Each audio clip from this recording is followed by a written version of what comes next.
Welcome to the Wilson Center. I'm Jane Harmon, President and CEO, and delighted to see all the very smart people who fill our audiences and those who are tuning in on our live streaming feed from someplace. You're going to learn a lot this morning. As we all know, President Trump will depart tomorrow on a long and ambitious trip to Asia. He will be visiting 5 countries: Japan, South Korea, China, Vietnam, and the Philippines. He will meet with leaders from across the region as well as our military personnel in Hawaii and in Japan and South Korea.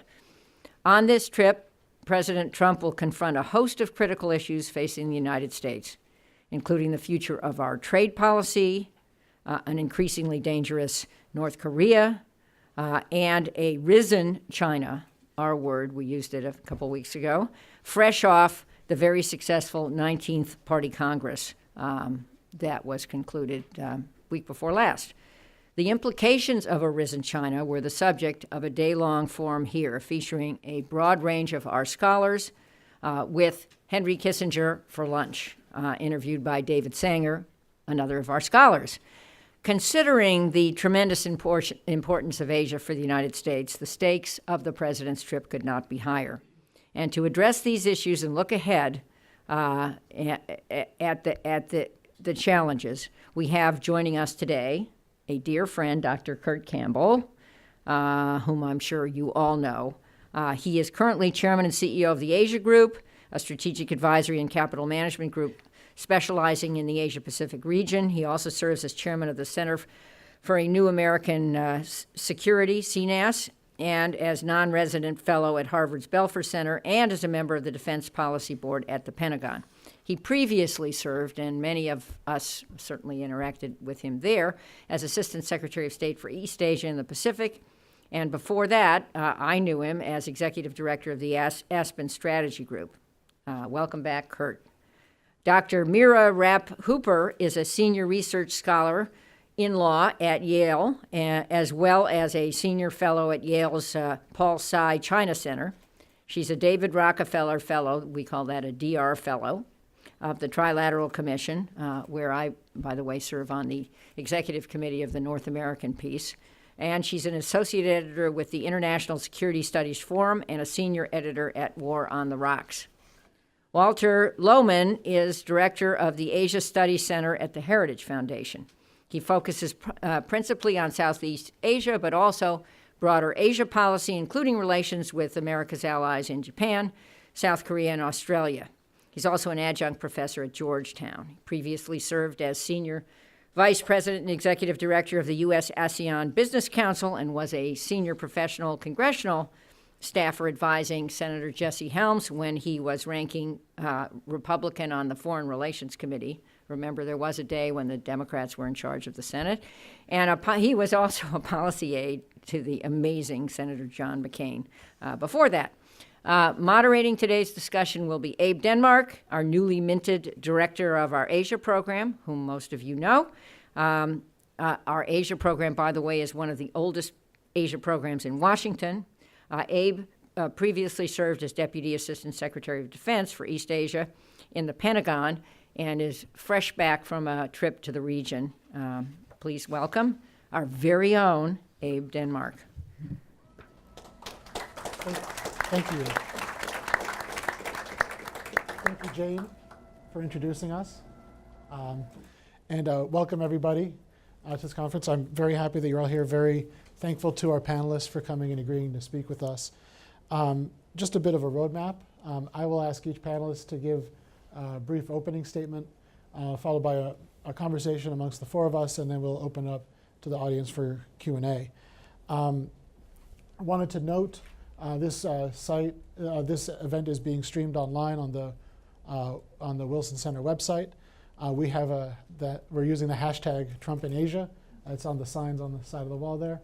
And for those of you watching online, if you want to ask a question, you can do so over Twitter using that hashtag. So I'll turn things over now to Kurt, followed by Mira, and then Walter.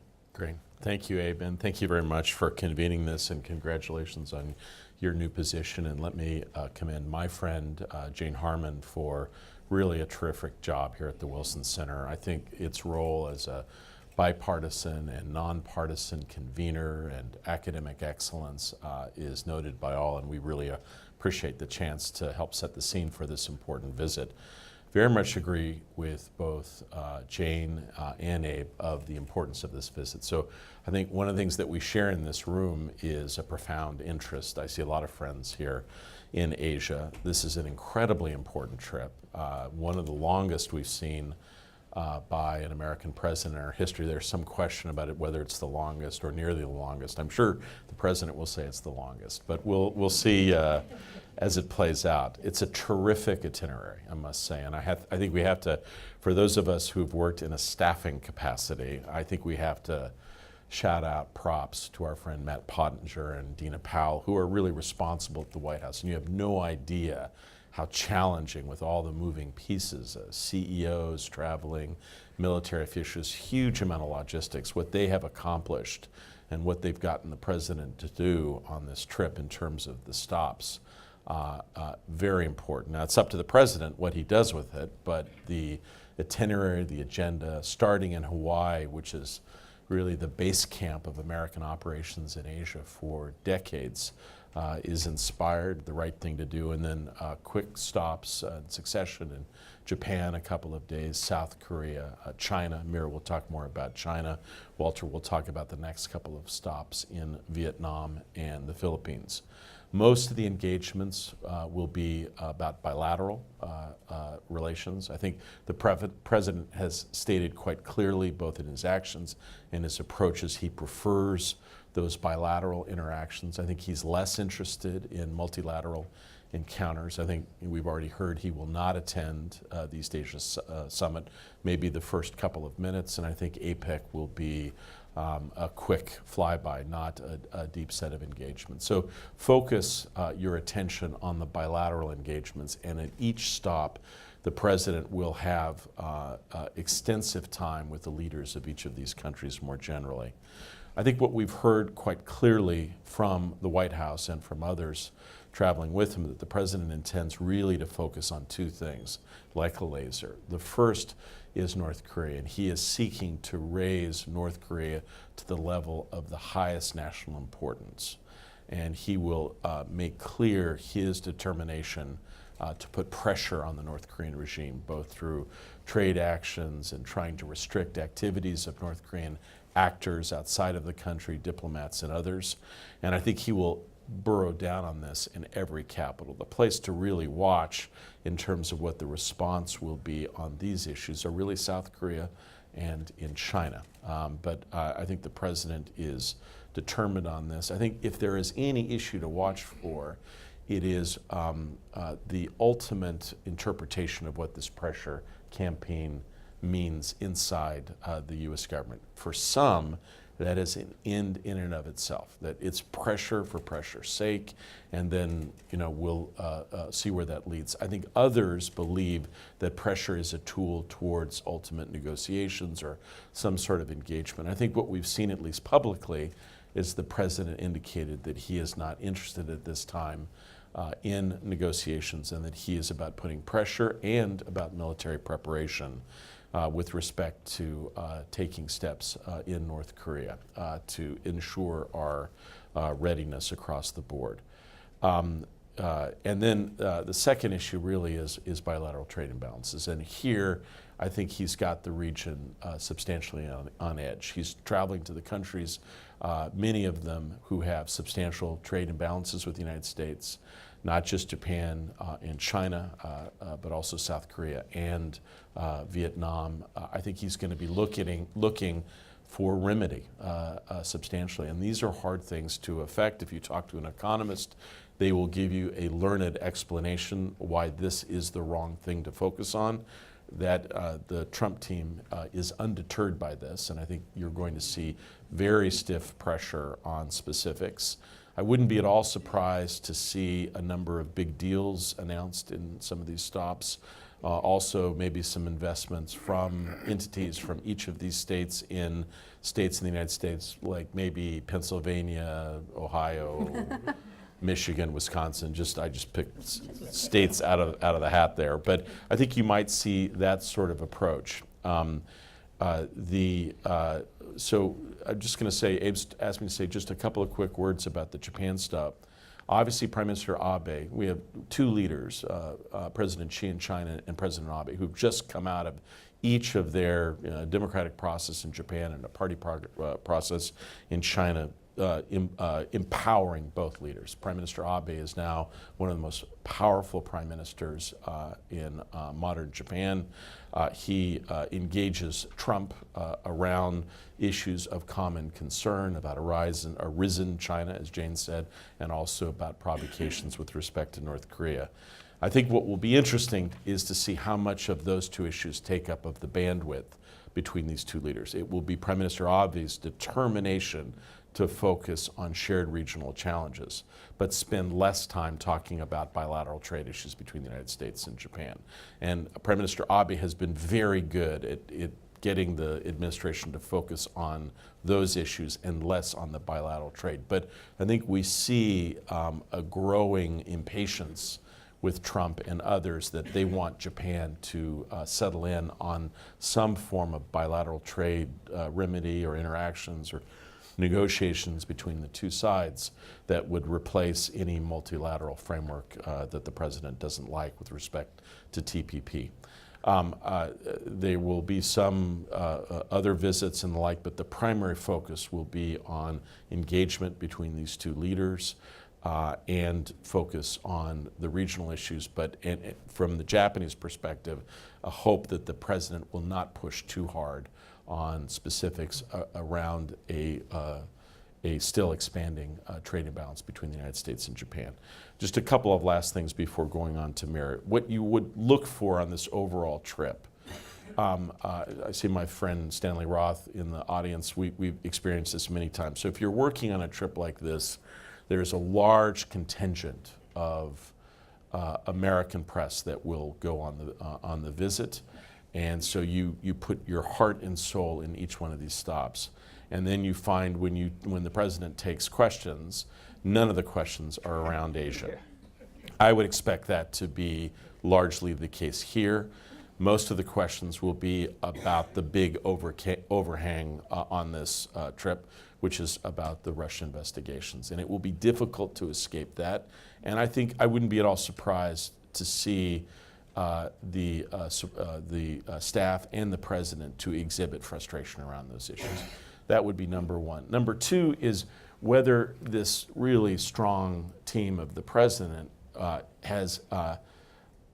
is able to actually put a framework in place that allows for a degree of continuity in American policy in Asia. If you look at President Trump's tweets and statements over a 20-year period, it is quite clear that the president views that the American engagement in Asia has not been to America's strategic advantage. He believes that our security partners have taken advantage of the United States, that our trade negotiations have all favored Asian states over American workers, and I think he is somewhat distrustful of some of the dominant relationships in the region. And that is not just China. If you look historically, some of his most critical tweets and statements over a 25 or 30-year period have been about Japan and also about South Korea. Where he has some, I think, better feelings or greater sense of support are on those countries where there are Trump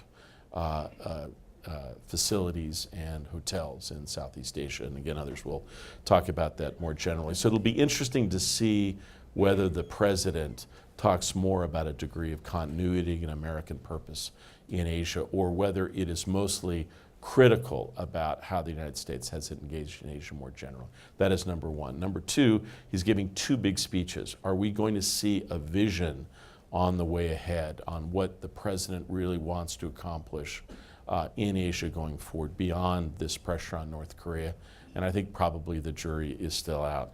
Third, one of the things that it is quite clear is that I think in almost everything that the president does, he would like to reverse, either domestically or internationally, the policies of his predecessors, not just President Obama, but President Bush as well. President Bush mostly in the Middle East, and President Obama at home with healthcare or Iran, and now in Asia, I think probably, as you saw from his comments yesterday, seeking to distance himself and showing why President Trump is different than President Obama. You saw the back and forth on the Philippines and about how he has a better relationship with the Philippines and Duterte than President Obama has. I'm not sure that is a badge of honor, but that is still the position that the president will take. I think lastly will be is how he holds up on a trip like this. One of the things that those of us who have done these visits understand that these are difficult, challenging, you're constantly tired. The challenge for the president and senior folks is that during the period where we're supposed to be resting, they are answering the mail back in Washington, D.C. So usually on about the fourth or fifth day on a visit like this, which will be twice as long, you already see some signs of exhaustion. So that's when mistakes happen. We'll be interested to see, whether he is versed enough on the specific issues like the South China Sea, like Taiwan, whether he's going to be able to walk that tightrope over a long period of time during which the pressure will be intense. Thanks, Abe. Great. Thank you, Kurt. And before turning things over to Mira, just note, I see a few folks on the sidelines of the room. We have a few open seats both in the middle and in the front row. It's not a Gallagher show, so you don't need to have a poncho here. You can just sit in the front row. Feel free to move up, sit in a more comfortable place if you like. Mira. Okay. Thanks so much, Abe. Before I get started, I'll add my thanks, Abe, to you for convening this terrific panel, to Jane Harman, and my congratulations to the Wilson Center in its inspired decision to bring Abe on as the head of the Asia program. He's really a terrific public servant and wonderful scholar, and someone who has given me a lot of great guidance even since well before I came to Washington. So very pleased to be here today.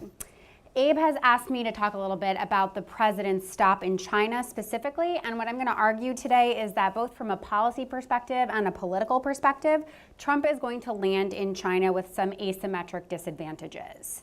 Trump, as Kurt already highlighted, is looking for changes in Chinese policies on two really big issues. Number one is bilateral trade, and number two is North Korea. And the changes that he's looking for are deeply inimical to the way that China sees its own interests.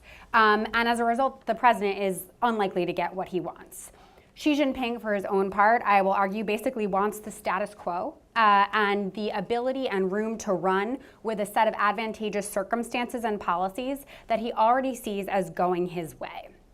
I also think these leaders are somewhat mismatched in the strength and clarity of their current political positions from a domestic political perspective. So as Trump heads to China, he will find Xi at the pinnacle of his power with some significant home court advantages. A little bit of context for these remarks. As Jane Harman mentioned in her opening remarks, we are just coming off in China the 19th Party Congress, the every 5-year leadership transition. Xi Jinping, through this most recent meeting, has consolidated his power, which most of us who watch China and watch the region expected him to do. But he really did it in a way that was sort of systematic and to a degree that I think was even greater than many experts anticipated. And he's really standing at new heights when it comes to his historical role in China. We saw him enshrined in the party constitution by way of Xi Jinping thought, which basically means that both his name and his philosophy will be in the constitution going forward, and raises him to the level of Mao and Deng Xiaoping in the way that he's regarded in China. He also did not anoint a clear successor on the Politburo Standing Committee. There is no sixth-generation leader who will obviously succeed him. And these two things combine to suggest that as long as Xi is alive, he will be the primary voice of the party in China.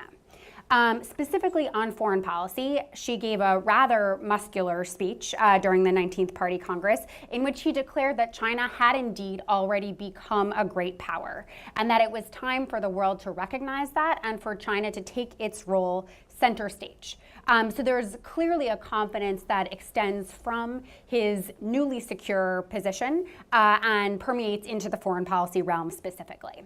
Now, when it comes to the actual nature of this leadership transition, the new folks who are in positions, it will certainly take a few months to determine whether there will be any kind of material change in Chinese policy. But nonetheless, Xi at this moment is the most confident Chinese leader that we've seen in decades, and that's who Trump will be meeting with when he lands in Beijing. Now, what does the President of the United States want? As Kurt indicated, he wants big shifts on two key sets of issues. One is bilateral trade and one is North Korea. On trade, he's looking for wins in trade imbalances, so basically to shrink the deficit, as we know. But a question I think that will really animate his exchanges and his demands in China is whether there is a very specific, concrete vision for what he would like to see happen, and whether he can systematically push that vision, or whether this is a general message, essentially, that the United States is upset about trade imbalances and is coming for you on trade and wants to see you even things out. We have seen the administration take smaller measures with respect to Chinese trade issues just in the last couple of weeks. For example, some anti-dumping regulations that were put in place on aluminum foil. But we don't really know yet how that plays into a broader message and vision for what they would like to do when it comes to bilateral trade. So a big question will be how much he can advance that with respect to his communications with Xi.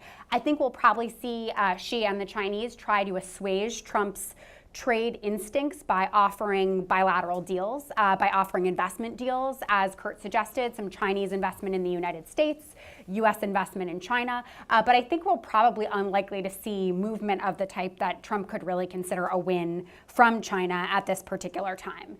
And the reason for that is fairly obvious. China has no reason right now to overhaul the way that it's doing business with the United States. Xi's consolidation of power is largely to help him transition the Chinese economy, and that's going to remain his top priority. So major trade concessions seem relatively unlikely to me, certainly with respect to this trip. Now, the other thing that President Trump is looking for is demonstrable Chinese action on North Korea. I think many of us in this room could acknowledge that the administration's asks and policies on North Korea over the course of the last several months have not been entirely clear. But while statements amongst principals in the cabinet have been quite inconsistent, the president actually holds a very concrete and clear set of instincts when it comes to North Korea. He has held for quite a long time that North Korea should not be allowed to develop a nuclear-tipped ICBM, even though most of us who work on this issue would suggest that it's already too late to prevent that outcome. But just as much, he has held since he was a candidate the idea that China was absolutely instrumental to any kind of positive progress or a solution on the Korean Peninsula. He believes very strongly that China has the ability to, quote, fix this problem for us. He got a little bit snookered by President Xi in the first several months of his presidency because he went in hopeful that if he led something of a charm offensive, in particular at Mar-a-Lago with Xi, Xi would be convinced to put the screws on the North Korean economy more than he had. And Trump and his close advisors clearly became aware within a few months that that was not likely to happen. And yet, I think we can still argue that for the last several months of U.S. policy on North Korea, Beijing has been a primary audience of this president's statements. Whether it was his fire and fury and locked and loaded comments or comments that he made subsequently at the UN General Assembly, I think it's pretty clear that part of what he has hoped to do with this more escalatory rhetoric, suggesting a willingness to use military force, is an attempt to scare Beijing off the fence in hopes that they will indeed put more pressure on North Korea by way of seriously punishing sanctions. The trouble for Trump, however, on this question is that as far as I have heard, and I'll be curious what my colleagues have heard, the Chinese have not taken these threats of military action terribly seriously, and in some ways believe that they may stand to benefit from the United States taking a more bellicose and confusing stance on North Korea. For example, this policy has clearly sent jitters through South Korea and has made South Korea more inclined to want to negotiate with the Chinese and explore improved relationships with the Chinese over the THAAD missile defense system, for example. High-level Chinese officials also just in the last few weeks have voiced the perspective that they believe that China's done about as much as it's going to do on North Korea. So while I think we may see some demonstration of interest to continue to put economic pressure on North Korea, these are likely to be differences and changes of degree and not of kind. I think we're likely to see a China that continues to ultimately push for diplomacy and one that believes that a lot of the burden lies on the United States when it comes to this problem. So this is another area where I don't think Trump is going to score the big win that he's looking for. Which brings us to the question of what is Xi Jinping hoping to get out of this set of interactions? Basically, I think he's hoping to hold on to a status quo that he sees as highly beneficial to him. Right now, the leadership in China has a sense that quite a lot is going its way. Since our election last year, Xi in particular has positioned himself as a more predictable leadership alternative to the United States, beginning with his Davos speech last winter, misleading as it was to suggest that China could become the new arbiter of globalization. The United States has subsequently had many of its own goals when it comes to its own policy in Asia. We, of course, began the Trump administration by the sort of delighting in the ending of TPP. There has been a subsequent perception of some disengagement from Southeast Asia, pledge to withdraw from the Paris Climate Agreement, which is something that is certainly very valued in Asia, an erratic North Korea policy, threats to bilateral trade pacts, including in South Korea, and now, as I know Walter will talk about a bit, a decision not to attend the East Asia Summit, which reinforces this problematic perception that China is in fact now the adult in the region and that the United States can't be bothered to show up, or at least to show up in the way that you might have expected us to. Xi, now at the pinnacle of his power, would really prefer to protect the status quo on both trade and North Korea. So I think, as I said, I think we'll see him make sort of incremental concessions on both, but nothing revolutionary. Instead, I think we will see a lot of emphasis from the Chinese on hosting a very lavish and elaborate couple of days for Trump. We've heard Chinese leadership refer to this interaction as a state dinner plus. And I think that tells you something about how the Chinese are thinking they want to shape this interaction with Trump. They are hoping that by showing off, an extensive military honor guard and antiquities and an elaborate banquet, that they're going to wow this president without giving him too much space to really take them to task on the areas in which they don't intend to budge all that much. So Xi's really looking for the space to continue to advance an agenda that he feels like is going well for him right now. Finally, just some notes on how I think this administration is thinking about China, because I think this actually plays a role in the way that Trump will be perceived when he gets to Beijing. A part of what I want to highlight here is the fact that there are different schools of thought on China within the same administration, and those different schools of thought may not actually be the same different schools of thought that were prevailing even at the beginning of this administration. But the fact that there are different ways of thinking about China and about America's role in Asia makes it harder for the administration to speak with one forceful voice, particularly on issues that it really cares about, like trade in North Korea. In the early months of this administration, we saw senior personnel divided, I would say, primarily between two camps. One was the economic nationalist camp, led by Steve Bannon. And the second is what I have called in writing a sort of accommodationist camp, which at the time was Jared Kushner. The economic nationalists were sort of eager to escalate into a trade war with China, rather hawkish and forward-leaning on military issues. The more accommodationist camp was hoping to work with China, in particular, get them on board to try to help on North Korea.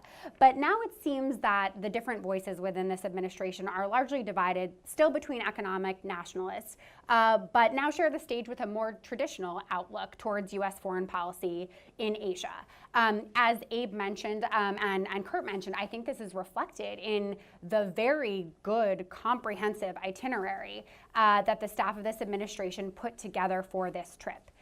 It not only hits all the right notes in terms of reassuring allies, explaining the value of each stop on the president's trip, but it uses verbiage like an open Indo-Asia Pacific, which frankly could have come out of the Obama administration, which suggests a more sort of expansive frankly, liberal take towards U.S. foreign policy in Asia, and which both Secretary Tillerson and Secretary Mattis have reaffirmed in speeches recently. But this does not sound like the verbiage of a Steve Bannon or a Stephen Miller or anybody who's looking to escalate a trade war with China.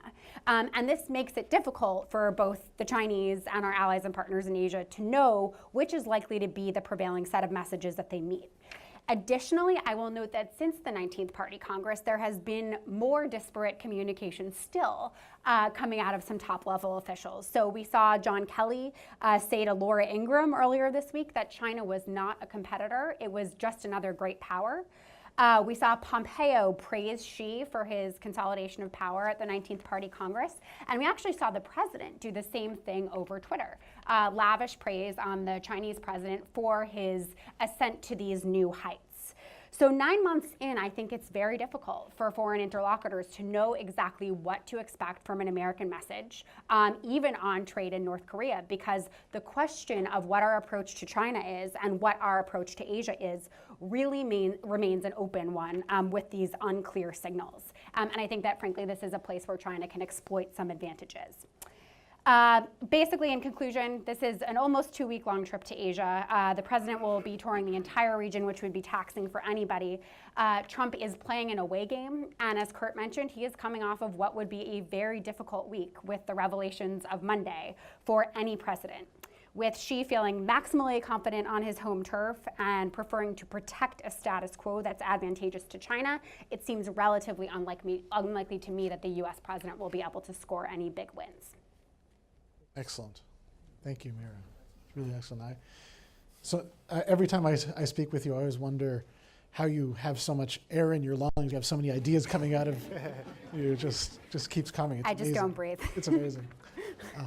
Walter. Well, let me add my appreciation to Abe for inviting me and being part of such a distinguished panel. I know I've had Abe at Heritage many times as the token Democrat, and I'm glad to be the token Republican here today. The way I see this trip, it's fundamentally an opportunity for President Trump to reaffirm America's traditional commitment to the Asia Pacific, and I don't think it's that far-fetched to consider that's exactly what he'll do. If you just take a step back and you try not to look so much at Trump, try not to look so much at his tweets, try not to look so much at his various formulations of concern about North Korea or what have you. If you look at the broad spectrum of what's come out of the administration, especially in the last 4 or 5 months, you do see elements of that U.S. commitment to the Pacific. You had Mattis has been to the region a couple of times. He actually went very early to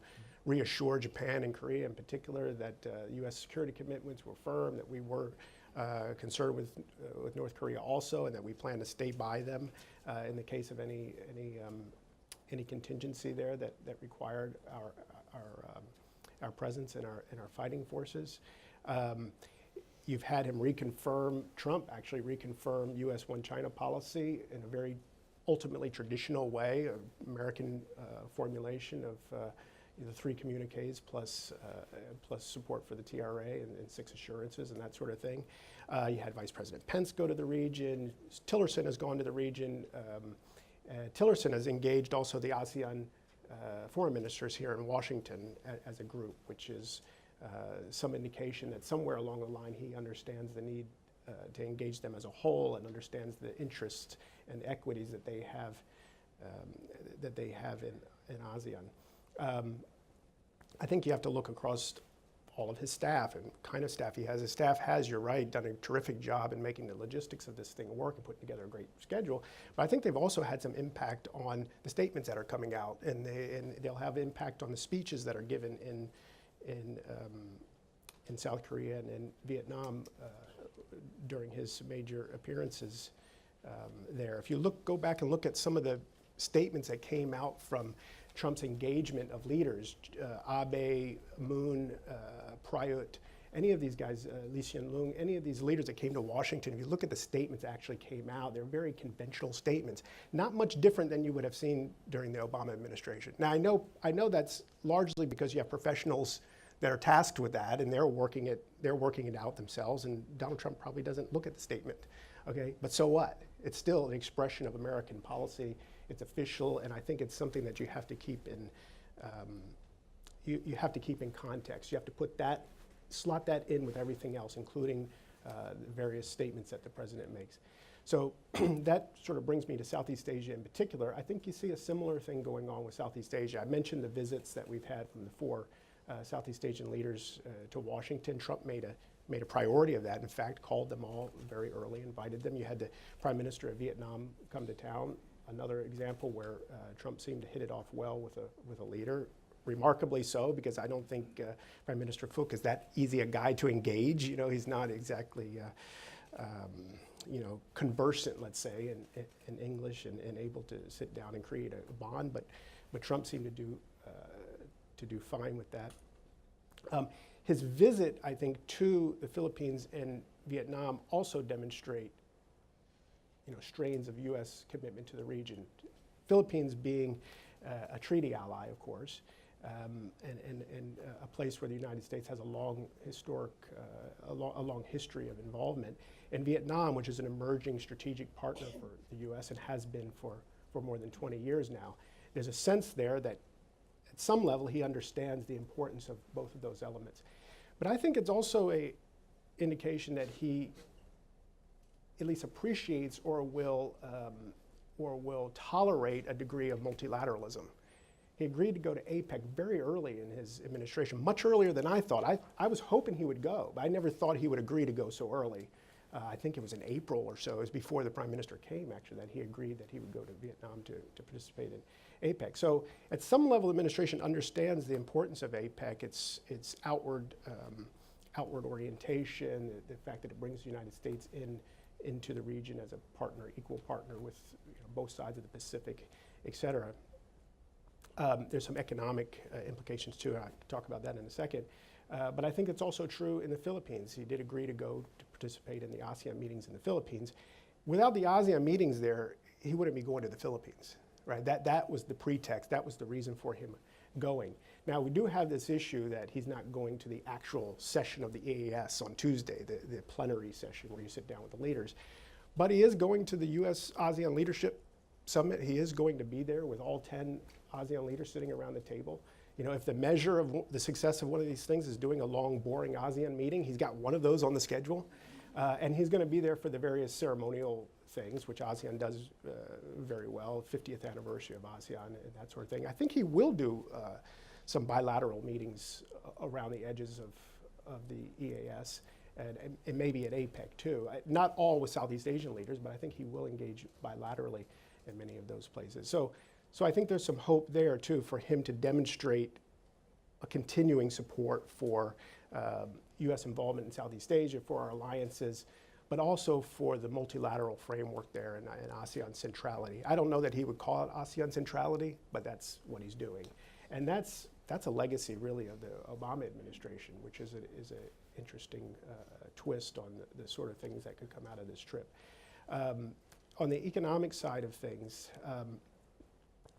I'm not expecting any big deliverables out of this. I think the trip will be long on vision, and I think we will hear parts of that vision throughout the trip. It is heavily focused on trade deficits and the need to remedy them.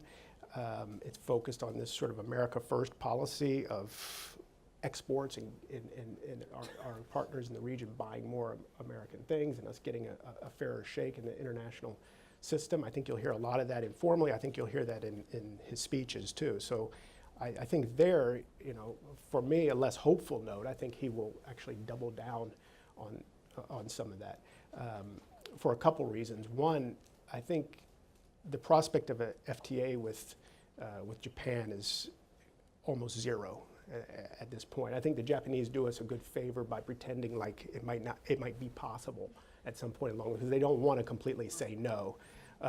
There's good reason for them not to want to do that. One, they made several concessions during the TPP negotiations that are difficult to make in a bilateral context.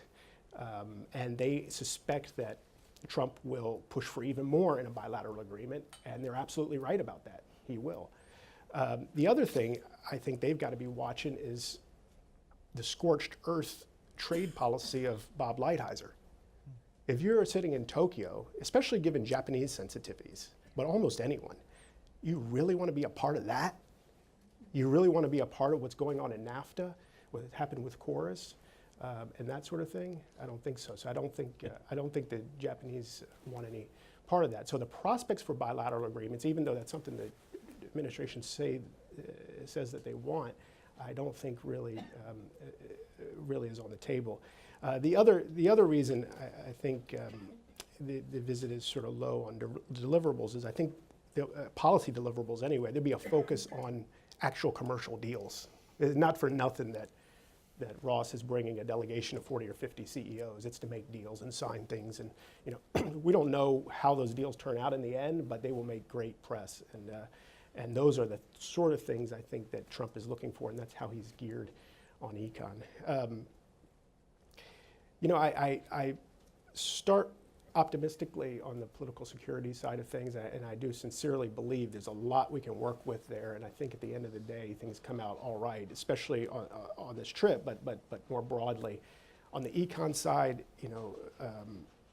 it's just not a good situation. If you're a free trader, if you supported some of these agreements, the 14 or 15 that George Bush did, or TPP, it's just not a good situation. It's going to continue to be a trade policy focused on remedies and enforcement and renegotiation of agreements and that sort of thing. There's very little bandwidth to do a broader kind of liberal approach, a liberal in the sort of traditional sense of it, liberal approach to trade.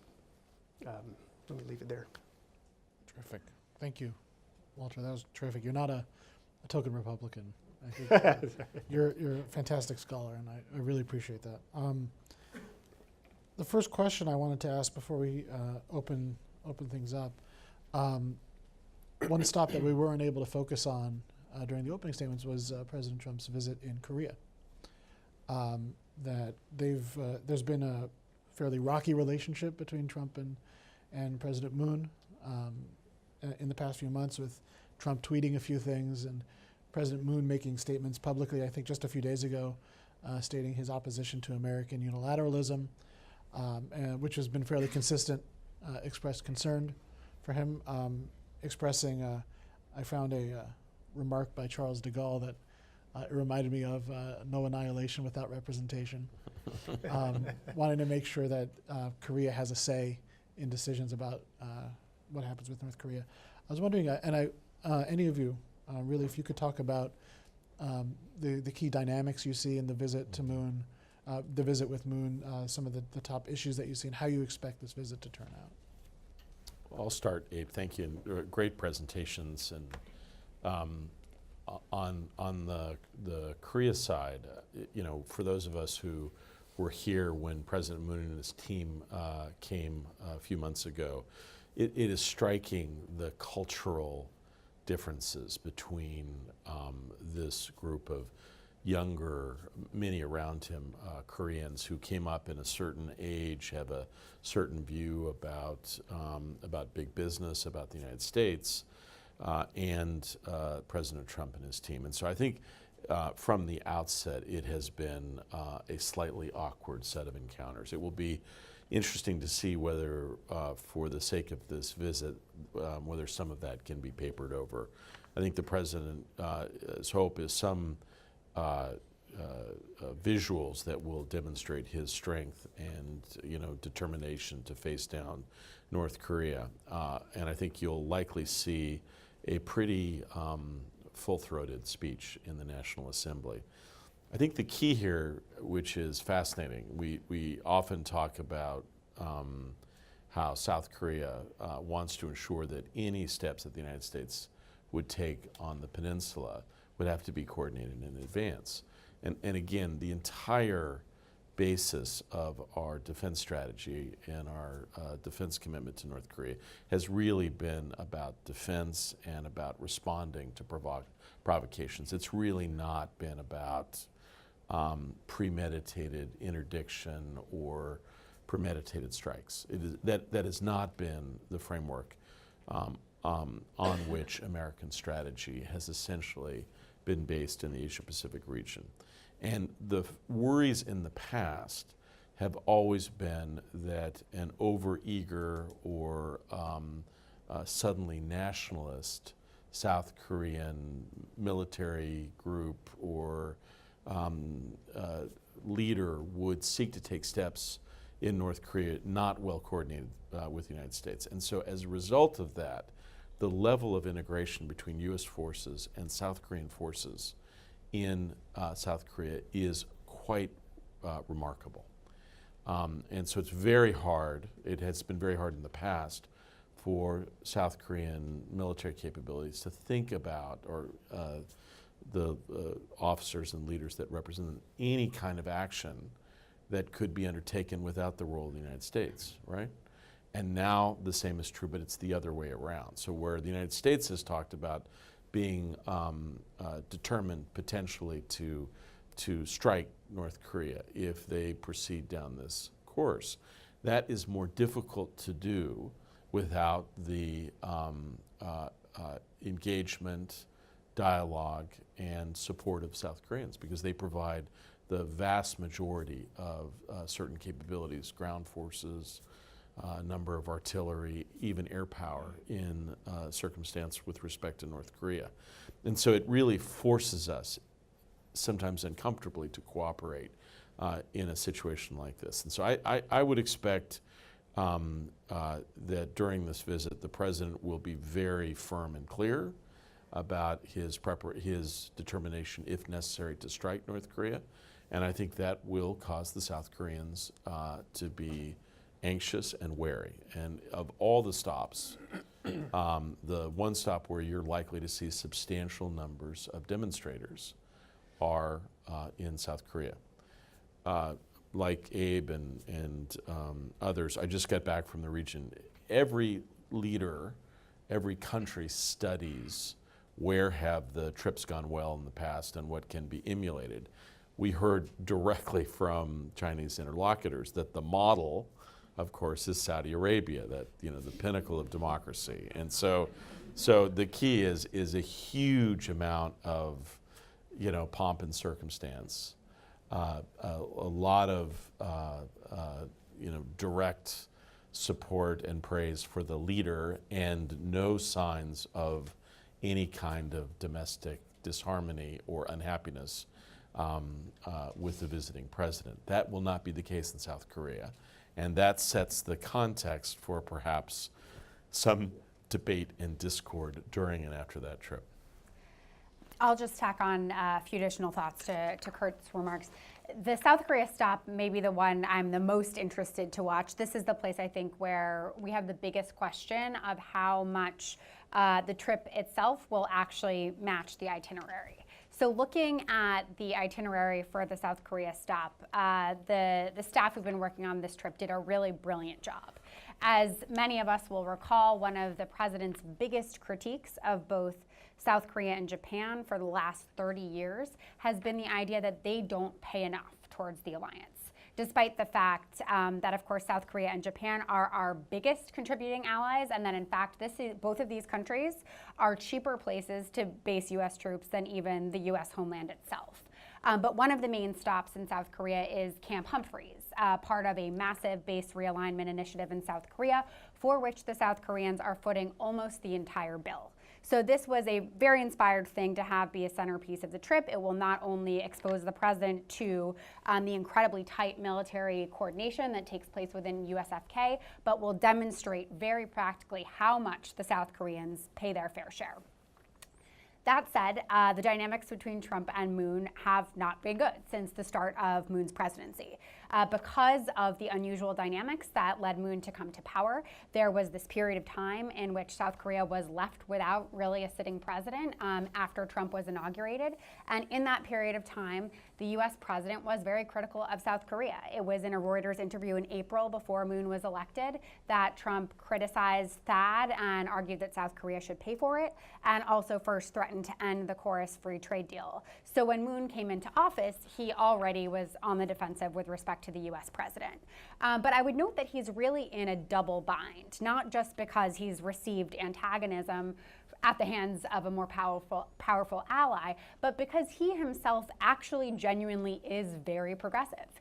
He came into office hoping to be able to engage really substantively with North Korea. He hoped to be able to start talks on things like family reunions. And part of his constraints have not only been the United States, but the fact that the South Korean public is actually less progressive than it was the last time there was a progressive president in office. So he does not have as much room to maneuver from a domestic political perspective as he might have hoped that he would. And then when you add to that the fact that the United States has become an antagonist of some kind at the time where you might have most expected South Korea and the United States to be in lockstep on the North Korea issue, Moon is balancing both at the international level and at the domestic level in some very complicated ways. So I think that, as Kurt suggested, if the president does have very harsh words on North Korea, in particular words that suggest the potential for unilateral military action, that will not go well because of this double bind that Moon is in. The hope, obviously, from most of us is that he will recognize the incredible contributions that this alliance has made to regional security, and that he will reaffirm the alliance in a manner that is reassuring to the South Korean people and is something that Moon can work with. But in particular, if and when this question of unilateral military action comes back on the table, I think we can expect these dynamics to get very dicey. Just briefly, I agree with all that. It's excellent analysis, I think, of Moon-Trump relationship and the underlying tension. Not always underlying, in fact, but sometimes on the surface. Specifically, this deal that the South Koreans just cut with the Chinese on THAAD, I think, has a potential to complicate the trip. Complicated in a way that just makes the calculations much more complex. Because it has the potential to patch things up with China. The public will become less opposed to China, and so the hard pressure that we're putting on the Chinese in particular will carry less weight in Seoul, and it'll be much harder for them to support. And in fact, it can open the door to some of Moon's original vision for the way that he gets along with North Korea. That's right. I think that's great points, all. And Walter, you mentioned the THAAD agreement between Korea and China, and it was announced right after that agreement announces that Moon and Xi will be meeting with each other on the sidelines of APEC. And so that it's not doesn't involve our president, but it is I think an important piece to watch. Another issue I wanted to ask about, and maybe Walter, you want to jump on this one first. An issue that hasn't been in the headlines much recently is the South China Sea. There's been recent construction on two Chinese-controlled features, North and Tree Islands in the Paracels. But I think broader progress on a code of conduct between China and ASEAN, or a framework for a code of conduct. But wanted to ask how you see that issue right now, and if you expect it to play a role at all, either in APEC or any of the meetings happening in the Philippines. I think U.S. interest in freedom of the seas generally will figure into this whole idea of the free and open Indo-Pacific, and I expect it to be, mentioned in the course. I feel pretty good about where the administration is on the issue generally. They've done these 4 FONOP operations since May. A couple of them around Mischief Reef, which bodes well for the sort of size of the message they're trying to send there.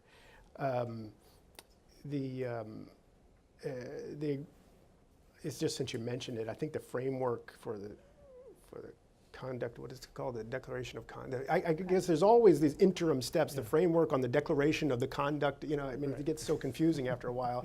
I think it's relatively meaningless. It's another page-and-a-half declaration that took years and countless hours of negotiations to reach with ASEAN. So I don't think it really holds much water. It gives the Chinese at least the opportunity to show that they're trying to be constructive and that they're working with the ASEANs and they're not just stiffing them.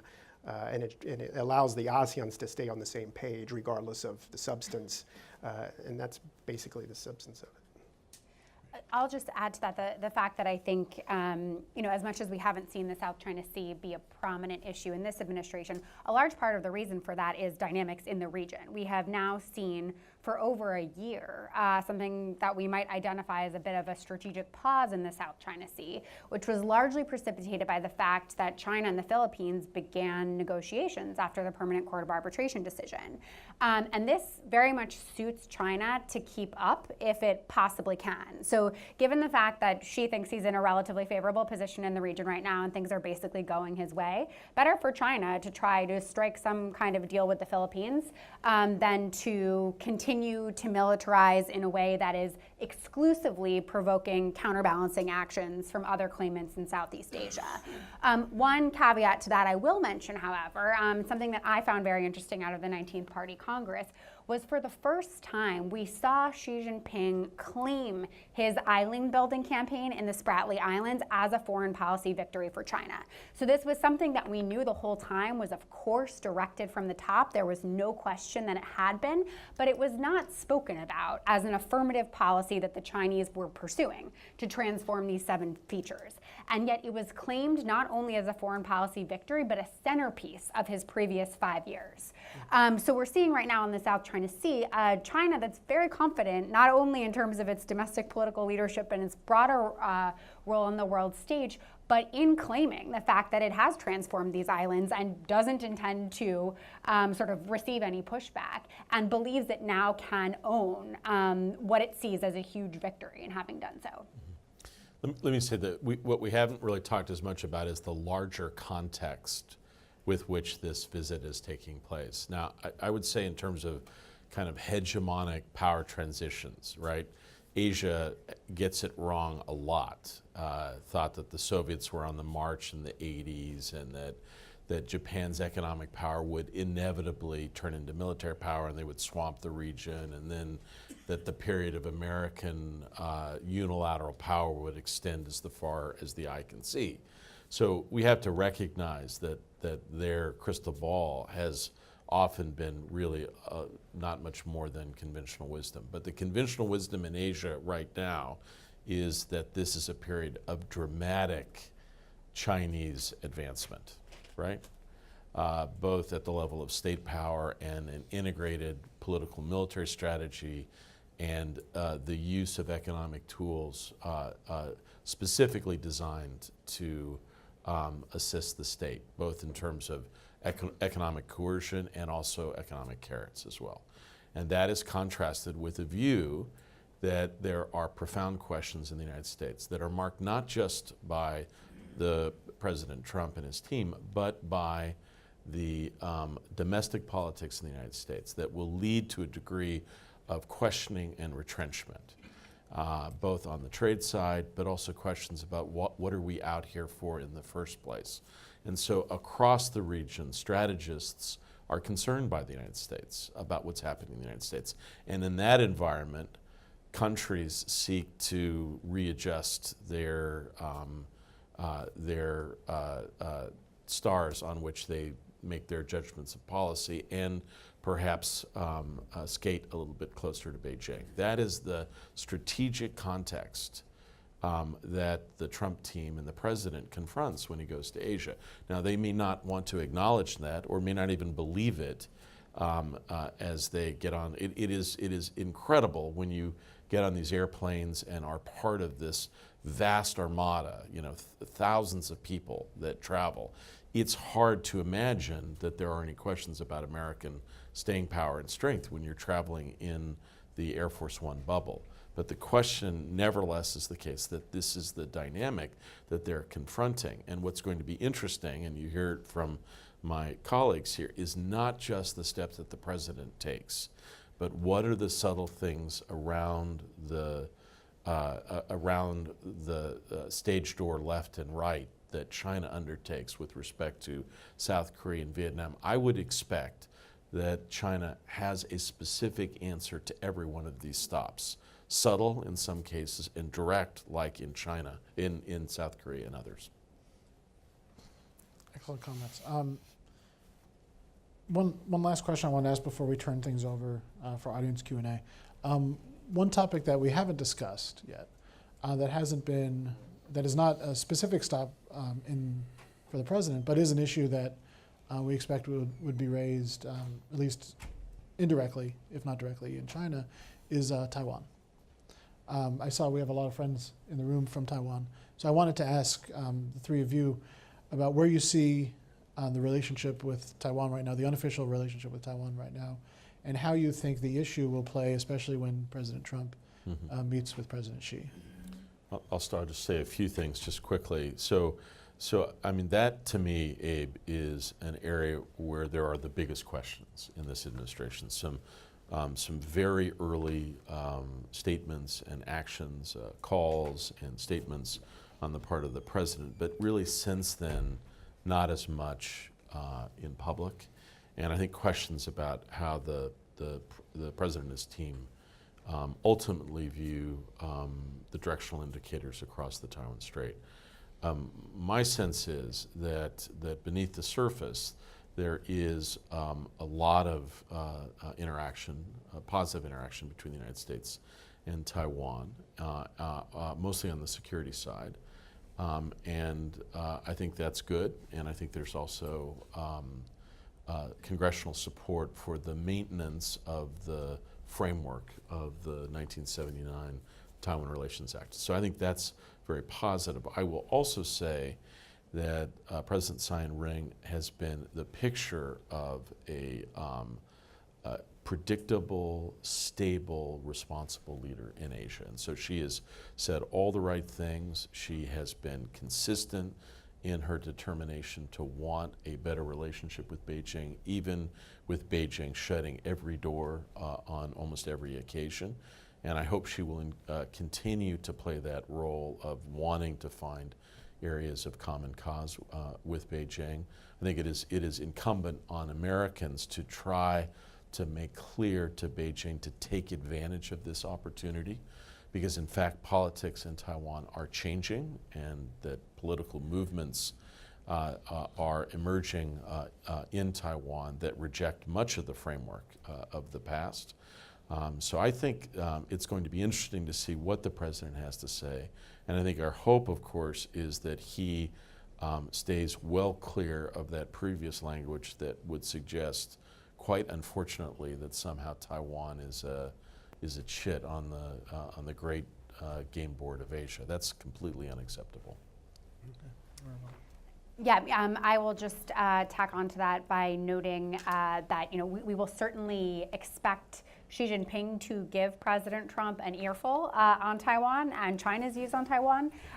Key part of the 19th Party Congress involved a reaffirmation and pretty steely reaffirmation of China's views on sovereignty. So I think that message will be communicated very clearly, and it will be interesting to hear whatever we do hear about Trump's response.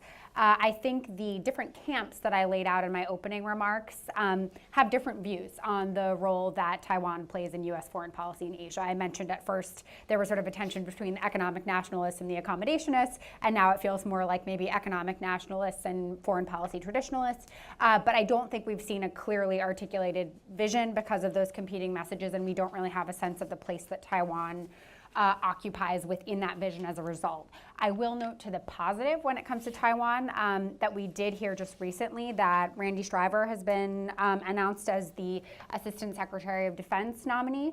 Randy is, of course, eminently qualified on a number of fronts, but has distinguished himself in his career as a strong friend of Taiwan's. So I would expect that the defense aspects of the relationship that Kurt referred to are likely to stay on track, given his leadership role.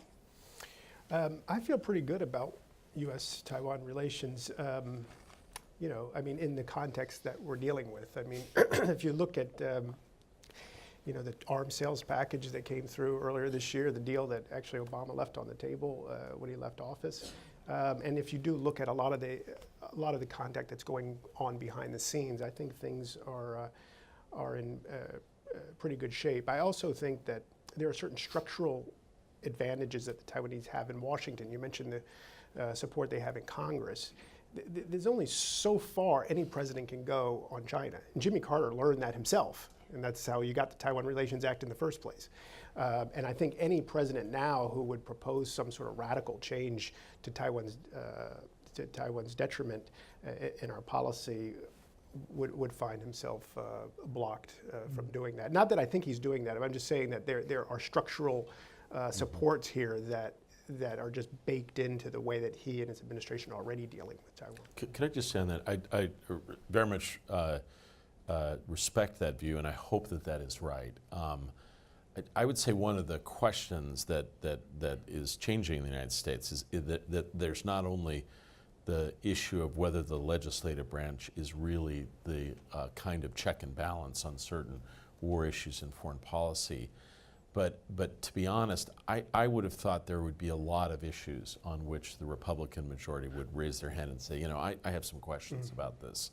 I'm not seeing a lot of that, and so I'm not as confident that necessarily a group would rise up and say, wait a second here, you are moving in Taiwan in a direction that is not in American strategic interest, if we have difficulty saying that on, for instance, issues associated with Russia. So I'm not as comforted by that. I think we have to recognize at a very fundamental level that some of the basic issues, just foundational issues in the United States, are really no longer constants but variables. Well, I share some of that, a little bit of that concern about Congress's commitment to a lot of things. I mean, the most egregious example of them staying out of a fight is on free trade, right? I mean, they all voted for all these free trade agreements, and they actually have constitutional authority to support them. In fact, you could argue that the President of the United States doesn't even have authority to pull out of NAFTA or CORUS or any of these, but you don't see very many senators, congressmen speaking up about that. So I share a little bit of that, but in the end, I guess I'm more optimistic that Taiwan is baked into U.S. policy. Great. Well, thank you all. We'll now open up for questions. I'll be making sure our microphone people get a lot of exercise, so we're going front to back, left to right. So please identify yourself and your affiliation, and make sure your question is the question mark. Gentleman in the front here. Good morning, and thank you for this excellent panel. It's been very insightful and very timely ahead of the President's visit. My name is Bart Adesh. I'm the North American representative of the Asian Development Bank. And my question for any of the panelists is, do you think that Myanmar will figure into the discussions anywhere along the trip? It's a great question. Walter William. Well, I suppose the one way that it would be logical for it to figure in is the situation with the Rohingya. Our ambassador to the UN has spoken out about it. Vice President Pence has spoken out about it. The question is whether it will make it into anything that Donald Trump says publicly during this visit. Beyond that, though, I can't imagine how else it comes up in any of these meetings. I mean, I know there's an argument out there about the strategic advantage of engaging Burma, but I don't see how that intersects with this visit. But maybe someone else has a different idea. I think a lot of it has to do with how it's presented to the president, right? And so I think clearly Congress, human rights groups, others have spoken out about Rakhine State and the tragedy and the lack of the appropriate response from central authorities. I have heard the argument placed that, look, you know, the president's done the right thing. He's walked away from the Cuba agreement. He's going to reconsider Iran. He's done health care, but this was another opening on President Obama. If you really want to go and undermine everything that President Obama stood for, you could take steps here. My hope is that that would not happen, and I do think there is a very important strategic argument for engagement. But I think the president's desire to, almost at an emotional level, to erase what President Obama did, both at home and abroad, is powerful. And so it'll be interesting to just see how his aides and assistants might decide to frame this going forward. Okay. Stanley, in the back. Stanley Roth, retired. First, we all know the symbols are very important in Asia, so I want to note Abe Denmark's Bushian 41 Socks, a subtle system, that he will be nonpartisan in this new job. My question is for Walter, not because I'm not interested in the view of the other two, but he can't be accused of Democratic Party leanings, partisanship, and I want to press very hard on the notion of whether there is an Asia vision for Trump. You've made a valiant case, including your candor on the economic side, but on the political side, suggesting there is. To me, most of the actions you cited sound remedial action. Mattis trip because there was damage to be corrected on the alliances. Pence, something the mechanism on trade, which hasn't worked, but also to show U.S. cares. Could go through each of them, but we're short of time. But the question is, isn't it really tactical? It's America first, as you said, and then the president focuses on just a few things, not necessarily all bad. I agree with what you said about the 4 FONOPs. I think it's important to make North Korea a priority, although I would prefer some combination of 3 Ds, diplomacy, deterrence, and defense over military first. But nevertheless, he has raised the issue and gotten some results. But I don't see the vision. I don't see the strategy. And so I'm deliberately asking this in a harsh form to push you, and give you a chance to push me back. Okay. Well, I guess I won't push that hard back because I didn't say he had a vision, and I didn't say he had a strategy. I'm hoping to see some of that vision and strategy on this trip, and I think the speech, in particular, that he gives at Da Nang will be something that begins to get us there. My point is just it's more than remedial. I mean, I think the actions that you've seen coming out of the administration, like these trips, like the continued focus on forward deployment in the Pacific. I mean, if you look at Harry Harris's statements or Dunford's statements about U.S. position in Asia, just the same kind of statements you'd see from the Obama administration in terms of the U.S. footprint in the region, and that continues. I mean, my point was that those things are a part of U.S. policy, and it's more than just remedial. I mean, doing these things to reinforce them just as demonstration of that fact that these are hard things to get away from. I just want to add a quick point on the Burma issue.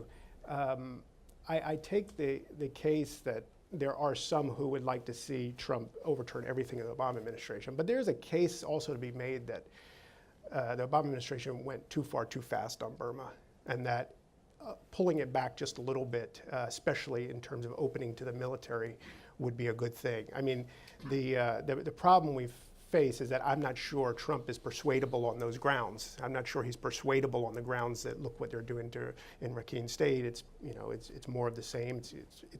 It looks just like the military in the 1990s that we were so repulsed by. I think there's a broader case to make against it. It doesn't have to be just political. If he comes out with some sort of change in this, or he comes out hard on Burma, doesn't necessarily mean it's all political.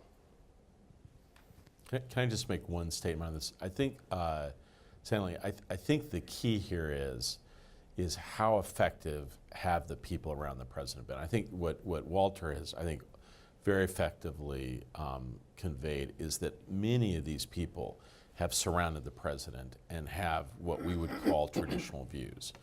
I don't think there's any doubt but that the president does not have traditional views. And the question is, over time, does this group of people manage to influence how he thinks around a range of issues? And we know anecdotally that very effectively they've intervened when the president has said, let's walk away from the Korea Free Trade Agreement. Why do we have force? Can't we pull our forces out? You got to pay for this. And so that has been quite effective. And so the question is, over time, will the president start to adopt the language and the approach? Because the language of his tweets is so out of context with the speeches that are written by his staff, right? And that's the problem, is the very substantial gap between his long-held views and what his very able team around him have helped him to try to present. And the question will be, and is that over time, are these people helping him to understand the, kind of the bipartisan central focus of how the United States has engaged in Asia over decades? Or will his original views, nativist, nationalist views, prevail. My guess is that we're going to have a very challenging mixture of the both. I see no sign that the president is going to give up on some of these views that have been with him a long time, and there are a lot of people around him that reinforce those views. But at the same time, powerfully, people like General Mattis and others, Admiral Harris, have not backed away from theirs either. So it's kind of an uncomfortable, same bed, different dreams. But I think that's our destiny for the time ahead. Yes, ma'am. Thank you. Leah from VOA. On the North Korean and trade issues, recently we heard from the Chinese ambassador here, Ambassador Cui Tiankai. He said we can expect movements on both of these issues, surprises for President Trump. So I'm just wondering, can you speculate about what the surprises might be, especially in the North Korean issue? And the other thing is about the, recently we've started to hear a lot about this free, open Indo-Pacific, as you all noted. I think in essence, this strategy is to elevate India's position, to have a strategic partnership with India and the other democracies like Japan and Australia, and to counter China. And I wonder if that's the emerging strategy of the Trump administration with regard to Asia. What kind of impact do you think that will have on the U.S.-China relations going forward? Thank you. I'll say a word and then let Mira jump in. So, on this free Indo-Pacific, I think it has more to do with the idea that the United States and other countries in Asia have very effectively built what we might describe as an operating system for Asia that has allowed every country, including China, to be extraordinarily effective. It involves freedom of navigation, peaceful resolution of disputes, sanctity of contracts, all of that. And I think the desire is to see that framework, that approach to global interactions continue, although it has faced some challenges. The idea that somehow anyone who talks about the United States somehow maneuvering India and wielding them on the international stage has never visited India. The idea that India would allow any country to operate in such a way. India has an incredibly independent foreign policy, unbelievably so, perhaps now more than ever, and the country that is deeply engaged in a relationship with China is India. They want to have a relationship with Beijing. They have some anxieties about Beijing, but they're not going to somehow join some confrontationalist group of nations. Neither do I believe the United States, Japan, and Australia want to do that. I think you're going to see a determination to try to find ways to engage Beijing, but also balance simultaneously. And I think that's natural and that's what's to be expected. On your first question, I think that the Chinese will do a number of things. I think they're going to buy a lot of airplanes. I think they're going to buy some farm products. They might buy some engines and some other things. But the truth is, it's hard to get over $100 billion, which was the level that was established by the Saudi visit. Even those defense sales, not clear how many of those will actually go through. But that's useful, but that happens at every time. I don't think it's going to be, I think it's going to be hard to address, as Mira said, some of the systemic things that we're talking about. I think the question, and I think we could have a debate about it, is on North Korea. I actually think that now that President Xi is out of the gates of the Party Congress, I think that deep down the senior guys in China are unhappy with North Korea. Not because what they have done, in the region, but what they've done to China. And that Chinese leaders cannot allow a country like North Korea to show this kind of disrespect to China, because it's a bad model for the Laoses and Cambodias and Singapores and other parts of the world. So I absolutely agree with Kurt that Xi and some of the senior Chinese leadership are none too pleased with North Korea right now. And I do think, as Ambassador Cui signaled, we will see some kind of initiative out of China on North Korea, I'm just not convinced that it's going to be transformative. I think we've seen, interestingly, in the last couple of months, more public dialogue and debate amongst scholars and strategists in China than is normally permitted or encouraged on foreign policy issues.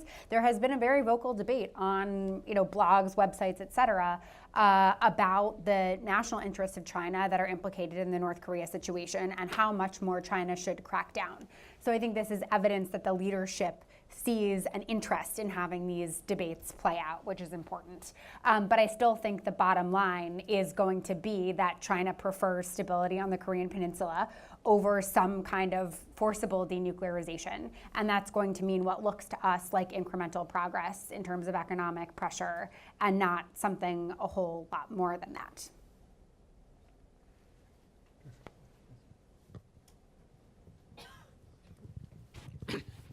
Thank you for doing this. My name is Dong Hui with China Review News Agency of Hong Kong. I have a question, follow-up question on Taiwan. And the White House has said there will be no forced communique, no joint statements, and no surprise in this regard. But I'm wondering if the senior official on the policy level put into place, will the United States push more and do more in this regard to review the policy toward Taiwan or even reset the relationship with Taiwan? And if the US-China relations got more difficult and more complicated next year when the midterm election is coming, will the Taiwan issue re-emerge as the major issue in a relationship? Thank you. Since we're running short on time, I thought maybe we could collect a few questions. And there's a panel in the back. My name is Kami, but I'm with the Pakistani Spectator, and my question is based on the that lady's question about India versus China. So my question is there any way Mr. Trump could use the current Pakistani leaderships and leverage them to address Chinese concerns that US is not encircling China through India? It just want to have good business relationship. And I'm asking this question because before the current Prime Minister, he became Prime Minister, I spent a lot of time with him when he was kind of private citizen. And he believes that India would never stand with America the way Pakistan stood with America. For example, India would never allow to fly U-2 from its territory to spy on China, like Pakistan allowed India to, U-2 for Russia when it was a superpower.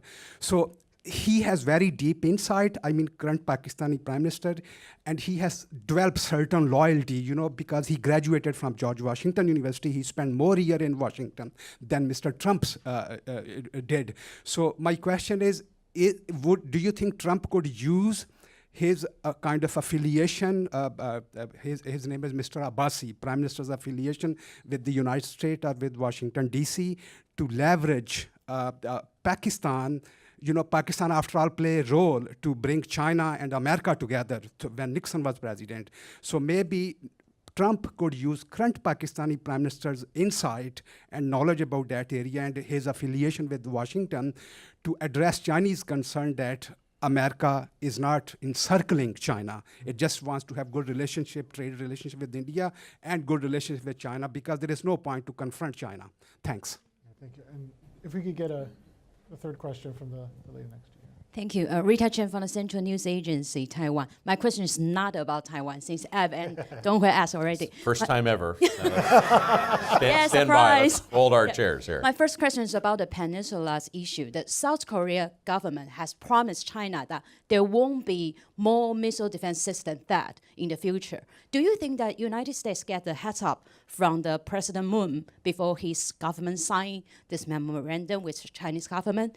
And then my second question is about the TPP-11. There's also a report from Japan that TPP-11 is likely to reach the agreement maybe before or during the APEC meeting. Sorry. Do you think that is a good news for the United States? If yes, why? If not, why not? Thank you. Good questions. A lot of issues to choose from. You just Start with Walter. Start with Walter. I'll just try to touch on some of them. On Taiwan, I don't know what else to say on Taiwan. I mean, I think it's in a decent place, and I don't see it becoming a big problem.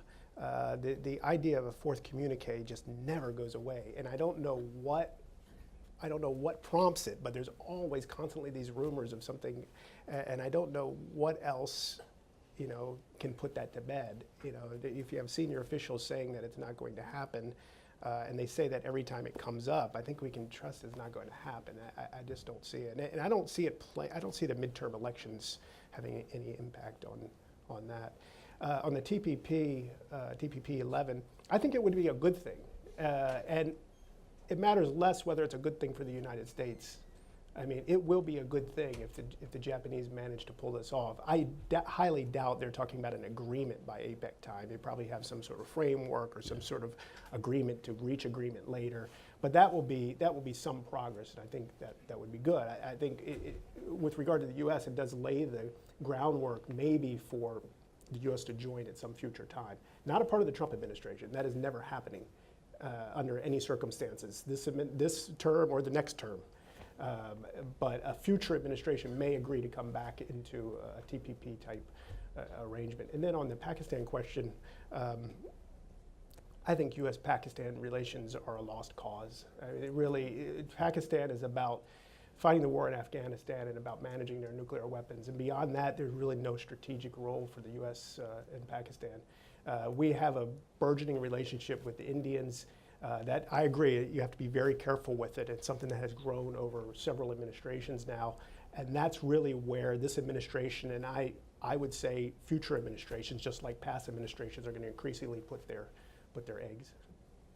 I'll just make a brief comment on THAAD. I'm not going to comment on whether or not the Trump administration had a heads up. I do not claim to have enough proximity to this administration to be able to speak to that, but I will note that President Moon's equities in THAAD are not exclusively shaped by the nature of his relationship with the United States and how good or bad that relationship may be at this particular time. Before he was sworn in, it was widely expected that he would put a pause on the THAAD decision because he had opposed President Park's decision as a progressive. In large part, he opposed it on the grounds of the policy process that brought that decision into being.